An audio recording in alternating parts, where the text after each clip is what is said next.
Hi friends, అందరు బాగుండ్రా? ఇంతకుముందే చెప్పాను కదా, మా అన్న ఇట్లా కొట్లాటలు పెట్టుకుంటుండు, ఎట్లా కొట్టిండు మా అమ్మని, మా చెల్లెలు నన్ను. మా అమ్మకు రూమ్ కట్టిస్తుంటాను, ఇంకా కట్టి ఇవ్వట్లేదు.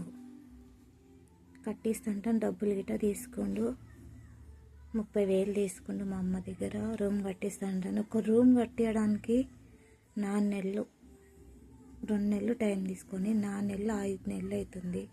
ఆ రూమే కట్టేసలేడు. ఇప్పుడు మా అమ్మ కిరాయి ఉండి బతుకుతుంది. ఇంకా మమ్మల్ని బదలం చేస్తూనే ఉండు మగవాడు పెళ్ళము. అసలు వానికి ఏంది ప్రాబ్లం అయితే మీరే చెప్పండి ఫ్రెండ్స్. అసలు ఏం చేయాలి, ఏంది బాధ మాకు?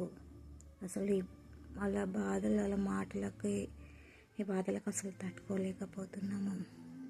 ఒక రూమ్ కట్టేయడానికి ఇంత లేటు చేస్తారా? అసలు ఒక రూమ్ కట్టి ఆల్రెడీ సగం గోడలు లేచినాయి, ఇంకా సగం గోడలు లేపితే రూమే అయిపోతుంది.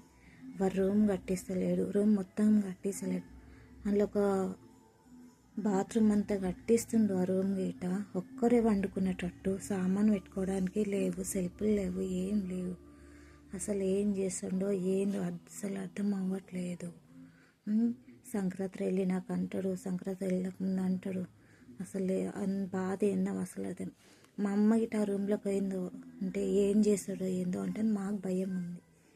కానీ వాడు ఉంచడో తెలుసలేదు మా అమ్మని. ఇంకా టార్చర్ పెడుతూనే ఉండు. పెండ్లం మాటలు పట్టించుకొని టార్చర్ పెడుతుండు.